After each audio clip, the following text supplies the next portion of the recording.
Mema wadwo ɛwɔ baabi a wo biara.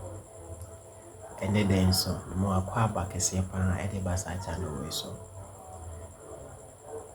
Ɛnim sɛ nnɛ yɛ 5th November ana ɛnnɛ nso na United States of America ɔmo to aba ɛde yi ɔmo mampanin for the next 4 years a ɛda yɛn anim. Na abatoɔ no mu no nsɛm pii na akokɔ so. Nsɛm pii na akokɔ so. Wohwɛ mfoni ɛda screen ni so ya. Nipa dodoɔ na ɛgyina sɛ yɛnto aba ɛma ɔmo no ɔmo ni. Nanso mpɛn pii no ɛyɛ ana nipa mmienu pɛ a ɔmo free Republican amambuo no mu ɛne Democrat amambuo mu no ana mpɛn pii no adwendwen ne attention nyinaa ɛkɔ ɔmo so. USA foɔ akɔto aba na ɔmo decide obi a ɔnyɛ ɔmo president ɛma ɔmo. Sɛnea nneɛma akokɔ no ɛnyɛ easy ɛma afɛn no mmienu no nyinaa Republican foɔ ɛne Democrat foɔ no. Nti deɛ video wei ɛma wo nkyɛkyerɛ mu kakra.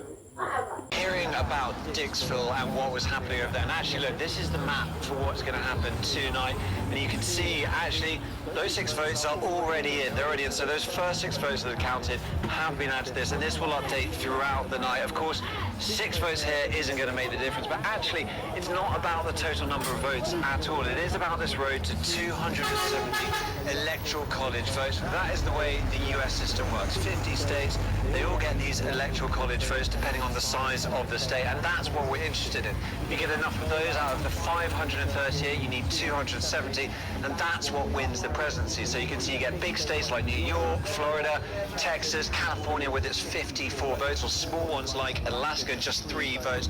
Those are all what's in play. And when it comes to this, it is state by state, so you can win by 1% in California and get all 54 of those electoral college votes, and that goes for all those states apart from Maine and Nebraska.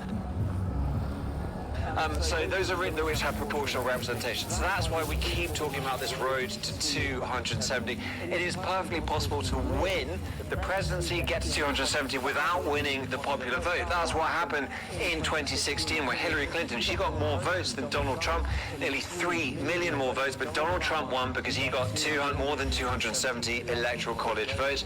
It's what happened in the year 2000. Al Gore versus George W. Bush. Al Gore got slightly more votes, but George Bush won. It was the year of the hanging chads down in Florida, and because of that vote in Florida, it was enough electoral college votes for George Bush. It doesn't happen very often. It's actually only happened 5 times. These were the other 3 times a long time in the past: 1888, 1876, and of course, who could forget John Quincy Adams in 1824. We had to look that one up ourselves, but it does happen. So it is that road to 270, and look, we can see why it's so important. We go to what we think is going to happen, these 7 key battleground states, because 36 states have voted for the same party for 6 elections in a row. So it comes down to these states in grey. It's so important.